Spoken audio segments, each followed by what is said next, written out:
नमस्कार प्रिय विद्यार्थियों, आप सभी का स्वागत है आपके अपने YouTube channel online study point all subject में। ठीक है, और ये जो प्लेटफॉर्म मौजूद कराए हैं हमें अभी प्रिय स्टूडेंट, ये हमारे स्टूडेंट रह चुके हैं अभी जी। इनका एक YouTube चैनल है, इस पर कंपटीशन क्लासेस भी कराते हैं ये। अभी क्लासेस 0.1।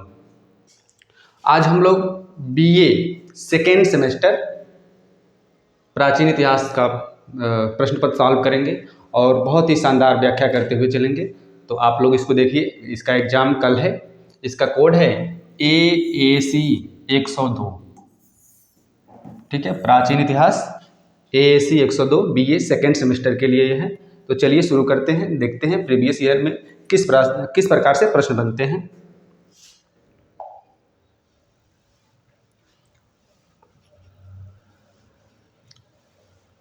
पहला प्रश्न है, नंद वंश के शासक द्वारा नहर खुदवाने की सूचना निम्नलिखित में से किस अभिलेख से मिलती है। ठीक है, नंद वंश के शासक द्वारा नहर खुदवाने की सूचना किस अभिलेख से मिलती है? तो हाथी गुफा अभिलेख से जानकारी मिलती है कि नंद वंश का जो संस्थापक था महापद्म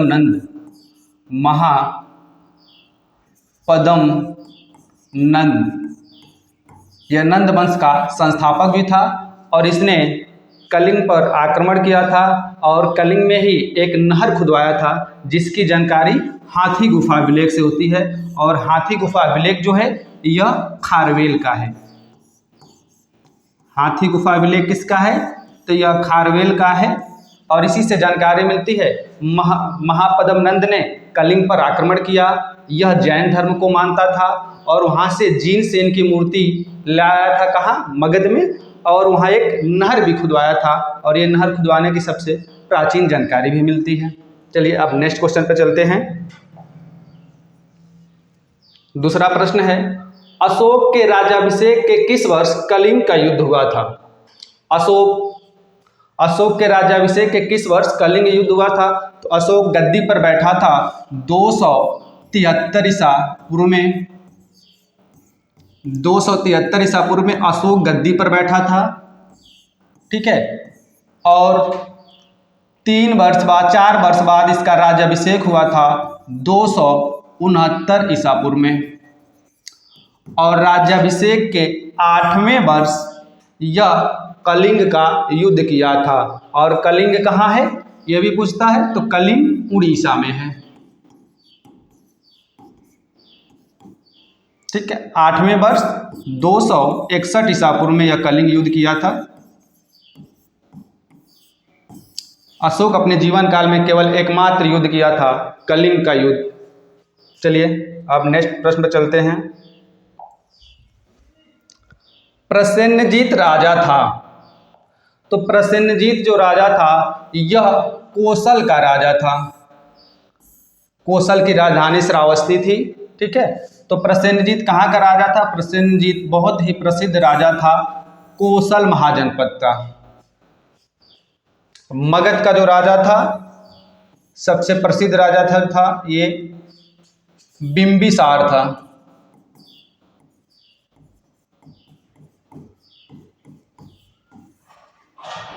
चलिए नेक्स्ट प्रश्न पर चलते हैं। निम्नलिखित जनपदों में से कौन एक जनपद दक्षिण में स्थित था? जान लीजिए, 16 महाजनपद थे। 16 महाजनपद थे।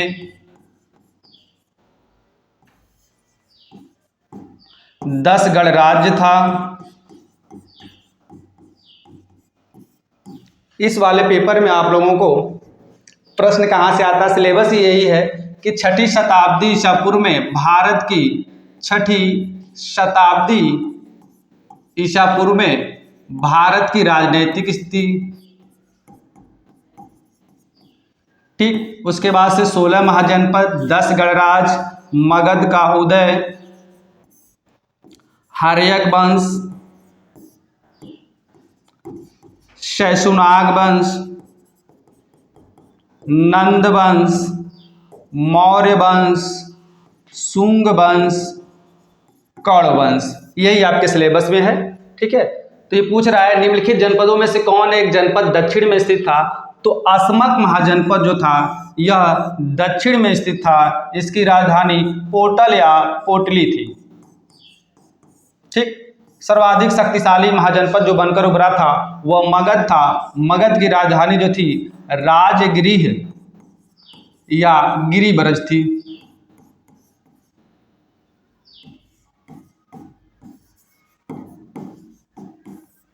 अंग की राजधानी चंपा थी और काशी की राजधानी वाराणसी थी। सब जानते रहिए। चलिए अब नेक्स्ट क्वेश्चन पर चलते हैं।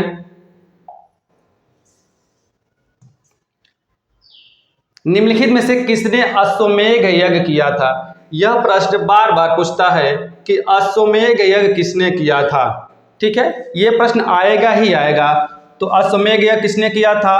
पुष्यमित्र शुंग ने किया था। यह शुंग वंश का संस्थापक था। शुंग वंश का संस्थापक था। यह 2 अश्वमेध यज्ञ किया था। कितना अश्वमेध यज्ञ किया था। तो 2 अश्वमेध यज्ञ किया था। और इसकी जो जानकारी मिलती है धनदेव के अयोध्या अभिलेख से।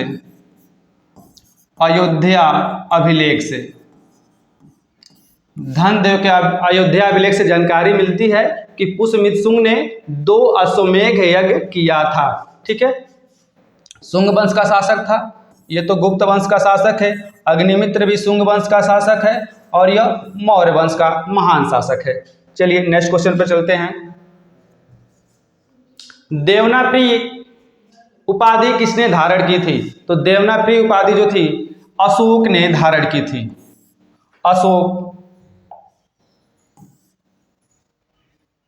अशोक सही हो जाएगा। ठीक है, ये सभी मौर्य वंश से संबंधित शासक हैं। चंद्रगुप्त मौर्य यह मौर्य वंश की स्थापना किया था और इसका पुत्र था बिंदुसार।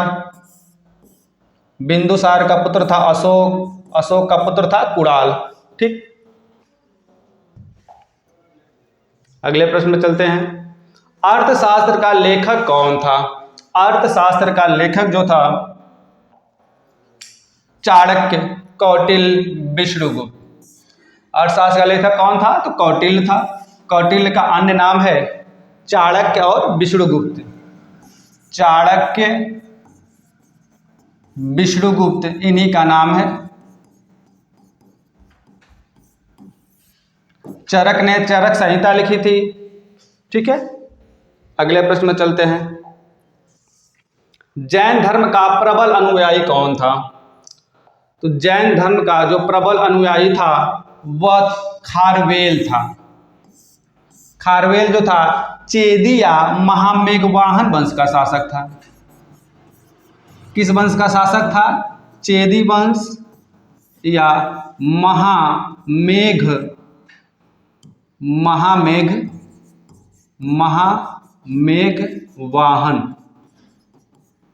महामेघवाहन वंश का शासक था ये। ठीक, और ये जैन धर्म को मानता था। खारवेल का हाथी गुंफा अभिलेख बहुत प्रसिद्ध है। अशोक जो है यह मौर्य वंश का शासक है और पुष्यमित्र शुंग वंश का शासक है। और इसकी जो प्रसिद्ध उपाधि थी सेनापति की, ये भी पूछता है। ये भी जानते रहिए कि पुष्यमित्र शुंग ने सेनापति की उपाधि धारण की थी। और वासुदेव यह कर्ण वंश का संस्थापक था। आगे प्रश्न मिलेगा, कर्ण वंश का संस्थापक था। अगला प्रश्न है आप लोगों का, नंद वंश का अंतिम शासक कौन था। तो नंद वंश का अंतिम जो शासक था घनानंद था। नंद वंश का अंतिम शासक कौन था। घनानंद था। घनानंद को ही पराजित करके चंद्रगुप्त मौर्य ने मौर्य वंश की स्थापना की थी। चंद्रगुप्त मौर्य ने मौर्य वंश की स्थापना की थी। किसको पराजित करके। घनानंद को। महापद्म नंद जो था यह नंद वंश का संस्थापक था। यह संस्थापक था और यह अंतिम शासक था। चलिए अगले प्रश्न पर चलते हैं। कर्ण वंश का संस्थापक कौन था। तो बताएं अभी, कर्ण वंश का जो संस्थापक था वासुदेव था। कर्ण वंश का संस्थापक वासुदेव था और कर्ण वंश का अंतिम जो शासक था सुशर्मा था। ठीक, अगले प्रश्न पर चलते हैं।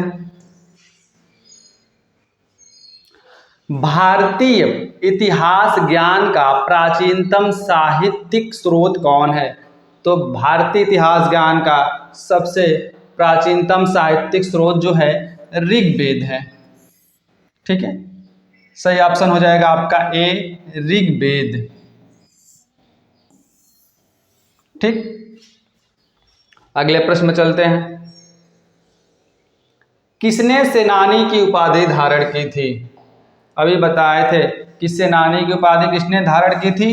पुष्यमित्र शुंग ने। पुष्यमित्र शुंग ने सेनानी की उपाधि धारण की थी। यह शुंग वंश का संस्थापक था। अगला प्रश्न, त्रिपिटक संबंधित है। तो त्रिपिटक जो है बौद्ध धर्म से संबंधित है।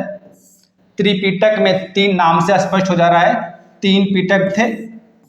शुद्ध पिटक, शुद्ध पिटक, विनय पिटक, अभिधम पिटक। अभिधम पिटक 3 पिटक हैं और ये बौद्ध धर्म से संबंधित हैं। चलिए अगले प्रश्न में चलते हैं। सिकंदर के विरुद्ध किसने युद्ध किया था?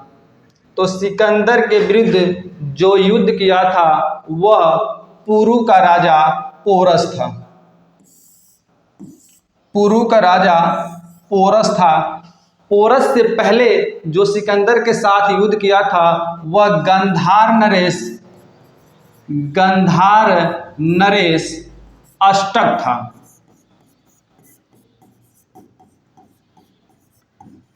गंधार नरेश अष्टक था जिसने सिकंदर से युद्ध किया था। लगभग 30 दिनों तक ये युद्ध चला था और अंततः अष्टक जो है पराजित हो गया था। ठीक, उसके बाद से पोरस ने युद्ध किया था। यह पुरु का राजा था, पुरु राज का राजा था और जो सबसे पहले देश के साथ विश्वासघात किया था वह आम्भी था। यह तक्षशिला का शासक था। आम्भी ने क्या किया था? सिकंदर के साथ युद्ध करने से मना कर दिया, हथियार डाल दिया और इसने कहा कि तुम आगे भारत पर अभियान करो, हम अपनी सैन्य सहायता भी तुमको देंगे। ठीक है, तो आम्भी पूछेगा तो आम्भी तक्षशिला का शासक था। बिंदुसार ये मौर्य वंश का शासक था, ये भी मौर्य वंश का शासक था। एक प्रश्न और पूछता है कि जब सिकंदर ने आक्रमण किया था पश्चिमोत्तर भारत पर, उस समय मगध पर किसका शासन था? तो उस समय मगध पर घनानंद का शासन था। घनानंद, जब सिकंदर ने आक्रमण किया था तब मगध पर घनानंद का शासन था। चलिए अगले प्रश्न में चलते हैं। निम्नलिखित में से कौन एक 6ठी शताब्दी ईसा पूर्व के राजनैतिक इतिहास का स्रोत नहीं है? ठीक है, तो राजनैतिक इतिहास का स्रोत कब? 6ठी शताब्दी ईसा पूर्व। ठीक है, 6ठी शताब्दी ईसा पूर्व के राजनैतिक इतिहास का स्रोत नहीं है। जैन धर्म से जानकारी मिलती है, जैन ग्रंथ भगवती सूत्र से जानकारी मिलती है कि 6ठी शताब्दी ईसा पूर्व में 16 महाजनपद थे।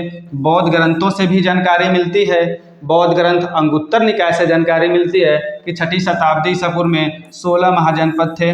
अभिलेख, यहाँ ध्यान देना है, अभिलेख नहीं था। 6ठी शताब्दी ईसा पूर्व में अभिलेख से जानकारी नहीं मिलती है। अभिलेख जो लिखवाने का कार्य किया था, ठीक है, अशोक ने किया था। सबसे पहले अभिलेख जो मिला था अशोक मिला था। अशोक से पहले 2 अभिलेख मिलते हैं, महास्थान अभिलेख और सहगौरा अभिलेख। ये चंद्रगुप्त मौर्य के हैं, ये माना जाता है चंद्रगुप्त मौर्य के हैं। कौन कौन से 2 अभिलेख? सहगौरा जो गोरखपुर में कौड़ीराम के पास में है सहगौरा, और महास्थान। महास्थान जो है यह जो है बांग्लादेश में है। ठीक है। और उसके बाद से ये दोनों अभिलेख माना जाता है चंद्रगुप्त मौर्य का है, और चंद्रगुप्त मौर्य के बाद अभिलेख लिखवाने का कार्य अशोक ने किया था। इससे 6ठी शताब्दी ईसा पूर्व के बारे में जानकारी नहीं मिलती है। ठीक, महाभारत से भी 6ठी शताब्दी ईसा पूर्व के राजनीतिक इतिहास के बारे में जानकारी मिलती है। 15 नंबर प्रश्न का सही उत्तर हो जाएगा अभिलेख। अभिलेख से जानकारी नहीं मिलती है। चलिए अगले प्रश्न में चलते हैं। अशोक के कलिंग युद्ध का प्रसिद्ध क्षेत्र था। अशोक के कलिंग युद्ध का प्रसिद्ध क्षेत्र स्थित है। तो कलिंग युद्ध का जो क्षेत्र था कहाँ था? उड़ीसा में। कलिंग जो था कहाँ था? उड़ीसा में था। और अशोक ने 261 ईसा पूर्व में कलिंग का युद्ध किया था। अपने राज्याभिषेक के 8वें वर्ष किया था। ये बार बार पूछता है कि अशोक ने राज्याभिषेक के किस वर्ष कलिंग का युद्ध किया था? तो राज्याभिषेक के 8वें वर्ष किया था। राज्याभिषेक कब हुआ था? 269 ईसा पूर्व में। गद्दी पर कब बैठा था? 273 ईसा पूर्व में। चलिए आगे बढ़ते हैं। 17 नंबर प्रश्न है, अजातशत्रु किस राजवंश से संबंधित था? अजातशत्रु जो था हर्यक राजवंश से संबंधित था। ऑप्शन सही हो जाएगा सी। हर्यक राजवंश को पितृहंता राजवंश भी कहते हैं। पितृहंता राजवंश भी कहते हैं, क्योंकि इसमें जो शासक बनते थे वो अपने पिता की हत्या करके बनते थे। जैसे अजातशत्रु शासक बना तो ये हर्यक वंश का संस्थापक जो था बिंबिसार, तो बिंबिसार की हत्या करके अजातशत्रु ने गद्दी प्राप्त की थी। और फिर ये अजातशत्रु भी अपने पुत्र उदयन द्वारा मारा जाता है। तो इसीलिए इस वंश को, हर्यक वंश को पितृहंता राजवंश कहते हैं। अजातशत्रु जो था हर्यक राजवंश से संबंधित था। हर्यक वंश का संस्थापक जो था बिंबिसार था। मौर्य वंश का संस्थापक चंद्रगुप्त मौर्य था। नंद वंश का संस्थापक महापद्म नंद था। चलिए आगे बढ़ते हैं। निम्नलिखित में से कौन अशोक के शासनकाल में सौराष्ट्र का गवर्नर था? बहुत इंपॉर्टेंट प्रश्न है। सौराष्ट्र प्रांत में गिरनार में स्थित है। सौराष्ट्र में गिरनार स्थित है और यहाँ सुदर्शन झील है। सुदर्शन झील, ठीक है। तो अशोक के शासनकाल में सौराष्ट्र का गवर्नर जो था तुषास्प था। इसका पूरा नाम यवन तुषास्प है, ठीक। और इसने क्या किया था? सुदर्शन झील से नहर निकलवाई थी। और सुदर्शन झील का जो निर्माण करवाया था वह चंद्रगुप्त मौर्य ने करवाया था। चंद्रगुप्त मौर्य। और चंद्रगुप्त मौर्य के समय सौराष्ट्र का गवर्नर जो था पुष्यगुप्त वैश्य था। पुष्यगुप्त वैश्य। प्रश्न आएगा सुदर्शन झील का निर्माण किसने करवाया था? तो चंद्रगुप्त मौर्य ऑप्शन में होगा। चंद्रगुप्त मौर्य ऑप्शन में नहीं होगा तो पुष्यगुप्त वैश्य देगा, क्योंकि इस समय यहाँ का गवर्नर राज्यपाल पुष्यगुप्त वैश्य ही था, ठीक।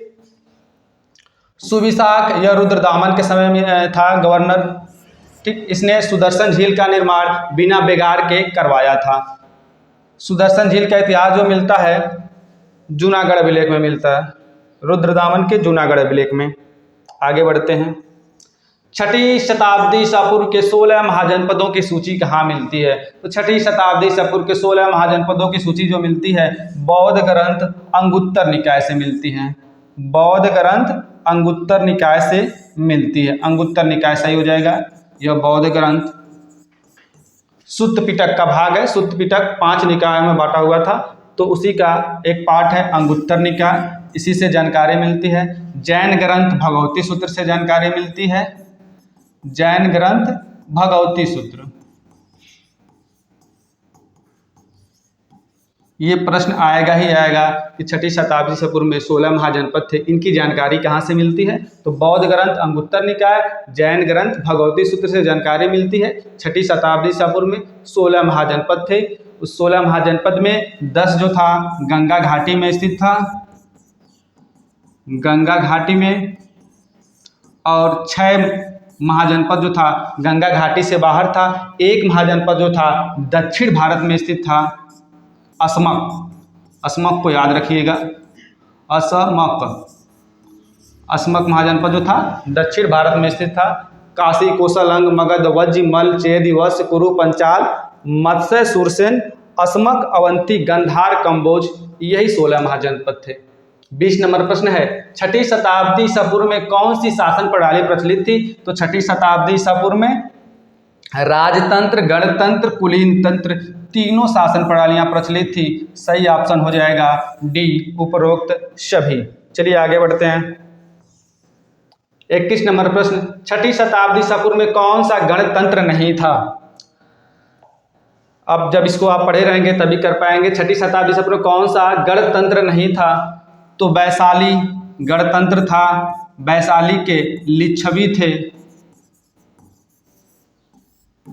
गणराज्यों में 10 गणराज्य हैं, वैशाली के लिच्छवी सर्वाधिक शक्तिशाली थे। मिथिला के विदेह थे। अवंती जो था यह महाजनपद था, और पिप्पलवन के मोरी थे। तो पिप्पलवन के मोरी गणराज्य था। मिथिला के विदेह यह भी गणराज्य था। वैशाली के लिच्छवी यह भी गणराज्य था।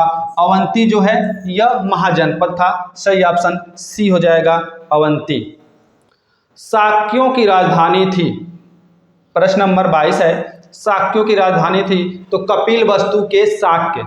सही ऑप्शन हो जाएगा आपका डी, कपिलवस्तु के शाक्य। ये भी एक प्रश्न बनता है कि कपिलवस्तु के शाक्य किसकी अधीनता स्वीकार करते थे? तो ये कोसल महाजनपद की अधीनता स्वीकार करते थे।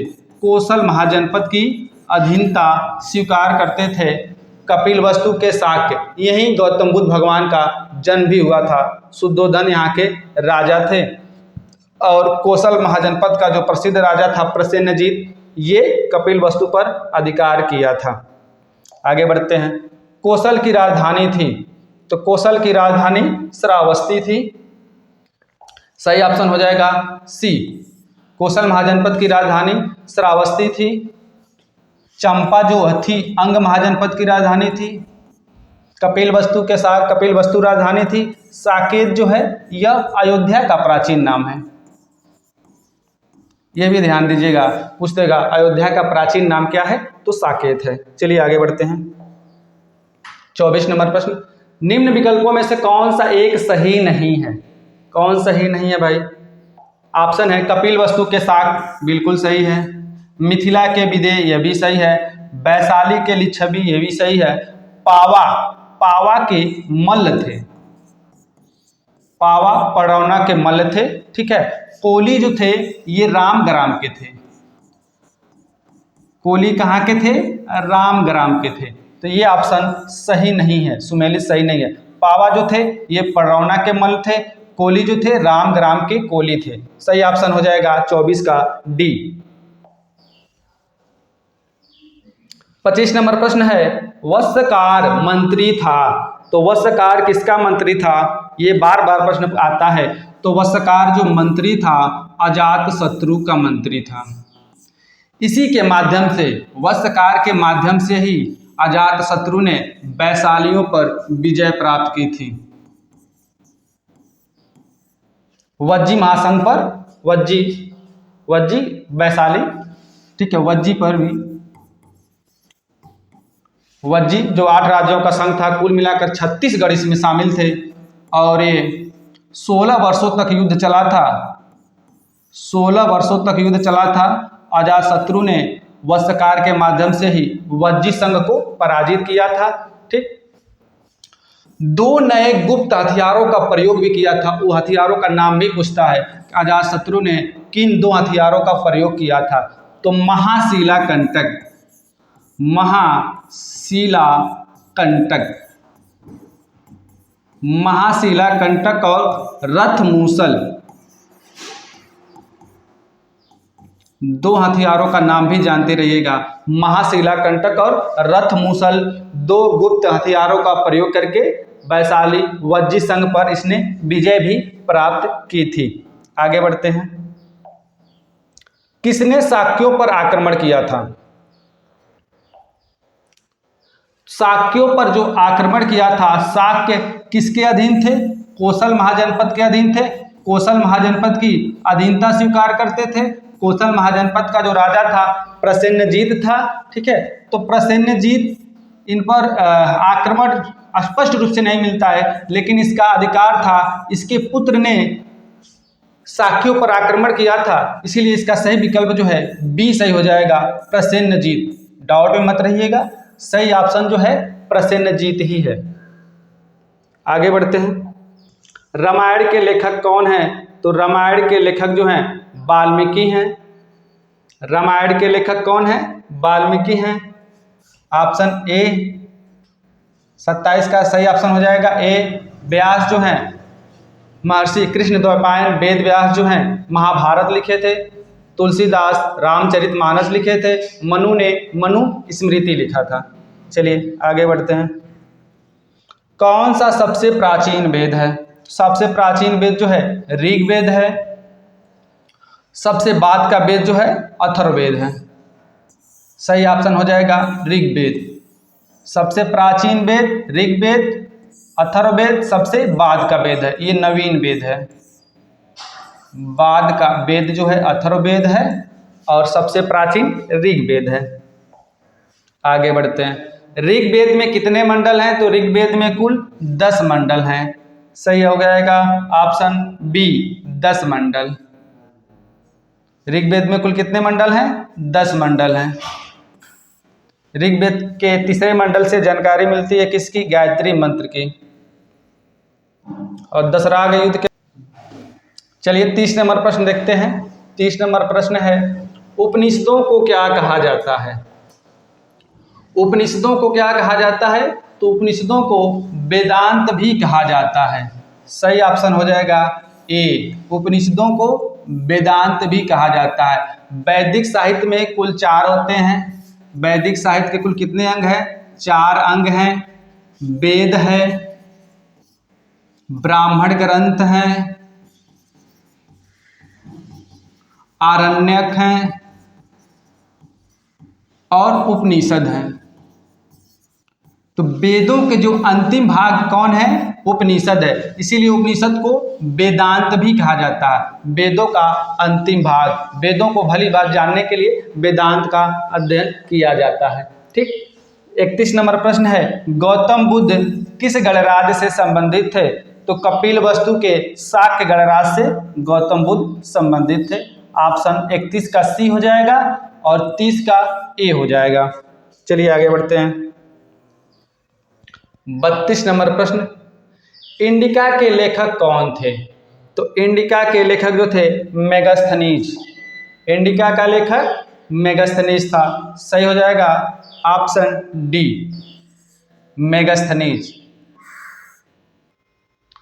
दोस्तों लाइट कट गई है, इसीलिए ब्लैक बोर्ड तो आएगा क्लियर, चेहरा नहीं क्लियर आएगा। तो चेहरे से क्या मतलब है? आप लोग प्रश्न सॉल्व करिए, ब्लैक बोर्ड पर ध्यान दीजिए। तो इंडिका के लेखक कौन थे? तो मेगास्थनीज था। मेगास्थनीज ने इंडिका नामक पुस्तक लिखी थी। चंद्रगुप्त मौर्य के दरबार में यह आया था। ठीक है। पाणिनि अष्टाध्यायी के लेखक हैं। चाणक्य जो हैं अर्थशास्त्र के लेखक हैं। पतंजलि महाभाष्य के लेखक हैं। तो वीडियो बहुत लंबा हो जा रहा है, थोड़ा शार्ट में चलेंगे। कभी फिर आप जब पढ़ाएंगे तीसरा सेमेस्टर, चौथा, 5वां सेमेस्टर, बहुत बेहतरीन पढ़ाएंगे, उस समय आप लोग मेरा क्लास देखिएगा।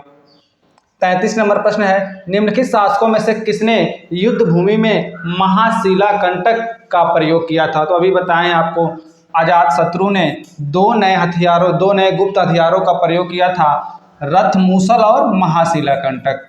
रथ मूसल और महाशिला कंटक हथियारों का प्रयोग किया था और वज्जी संघ पर, वैशाली के लिच्छवियों पर विजय प्राप्त की थी।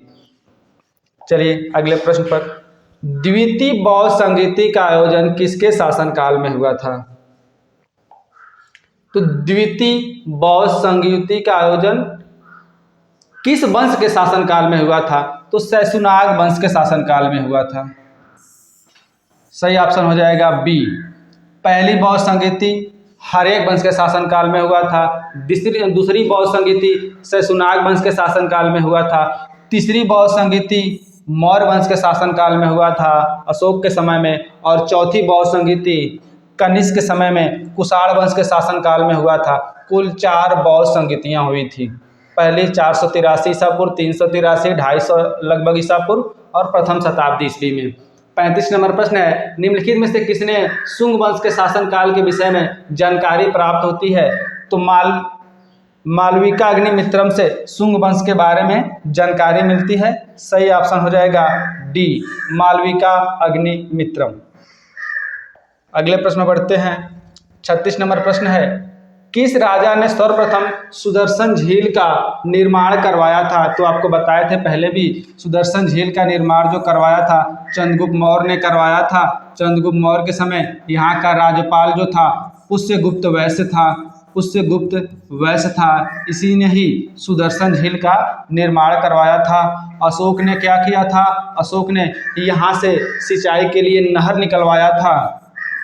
नहर, इसके समय में यवन तुषास्त्र यहाँ का शासक था। रुद्रदामन के समय में सुविशाख था और रुद्रदामन के समय में सुविशाख था। इसने सुदर्शन झील का पुनः निर्माण करवाया था। बांध टूट गया था और बिना बेगार के सुदर्शन झील का निर्माण रुद्रदामन ने ही करवाया था।